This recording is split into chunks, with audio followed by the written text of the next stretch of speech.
The night was quiet in the grand mansion, except for the sound of a mop sliding across the marble floors.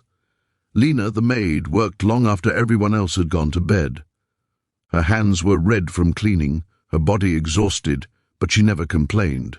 She had a reason, a secret she carried silently every night when she walked home through the cold streets. From his office upstairs, Ethan Grayson, one of the youngest billionaires in the city, watched her through the glass wall. He wasn't supposed to notice his staff, but something about Lina made him pause. She never looked up, never spoke more than a few words, yet there was a quiet dignity in the way she moved, like someone used to pain but too proud to show it. That night, as she finished and hurried out into the rain, Ethan frowned. Something about her seemed off, the way she clutched her bag close, walking as if the world weighed on her shoulders. "Follow her," he ordered his bodyguard Mason. "Find out where she goes after work." Mason obeyed without question. Hours later he returned, his expression uneasy. "Sir," he said, "you might want to see this yourself." The next evening, Ethan waited in his car across the street as Lina left the mansion. She walked past the bus stop and down a narrow alley toward a run-down building. Inside, Ethan watched her slip into a dim apartment with broken windows. Through the gap in the curtains, he saw something that stunned him. She wasn't alone. There was a small boy sitting on the floor, wrapped in a thin blanket, coughing softly. Lina knelt beside him, smiling tiredly as she handed him the sandwich she had hidden in her bag earlier that day. "Eat first, Noah," she whispered. "I'll eat later." Ethan's chest tightened. He had assumed she was just another maid working for a paycheck, but now he saw a mother sacrificing everything for her child. Over the next few days, Ethan couldn't focus. During meetings, his mind drifted to the image of that small, cold apartment. He found himself wondering how long she'd been living like that, raising a sick child in silence while scrubbing his floors. Finally, he called her into his office. Lina stood nervously at the door, her hands folded tightly. "You wanted to see me, sir?" He studied her, the dark circles under her eyes, the tired smile she tried to hide. "How long have you been working here?" he asked. 2 years, she said softly, "since my husband passed. And your son?"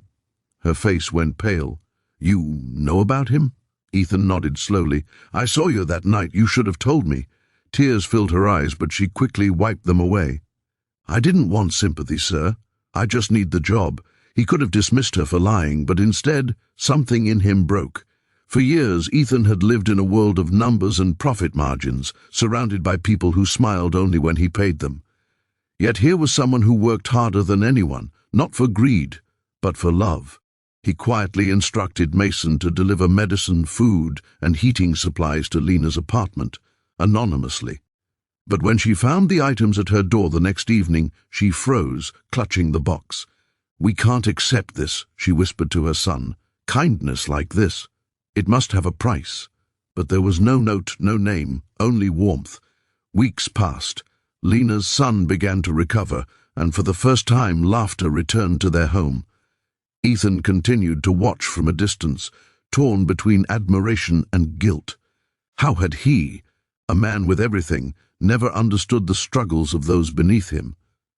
One morning, Lina arrived at work and found an envelope waiting for her. Inside was a letter from Ethan.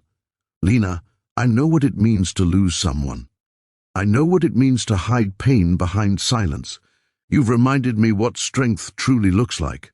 Come to my office tomorrow, not as my maid, but as someone I owe a great deal to." When she entered the office the next day, Ethan smiled gently. "I'm opening a community program," he said.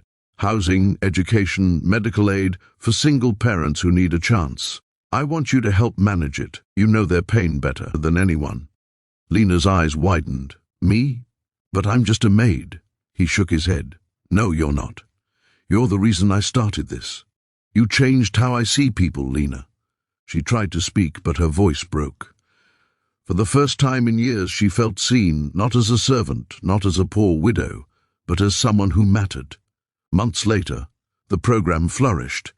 Dozens of families had shelter, children went to school, and Lina had become the heart of it all. Ethan would visit often, watching her interact with people. humble, gentle, strong. One evening, as they stood outside the center watching children play, Lina turned to him and smiled. "Why did you really follow me that night?" He looked at her thoughtfully. "Because I thought you were hiding something," he said. "And I was right. You were hiding a heart stronger than anyone I've ever met." She laughed softly, tears glimmering in her eyes. "Sometimes," she said, "you don't need to see power in wealth. You see it in kindness." Ethan nodded. "And you taught me that." The city lights flickered behind them as the wind carried the laughter of children, a sound more valuable than any fortune.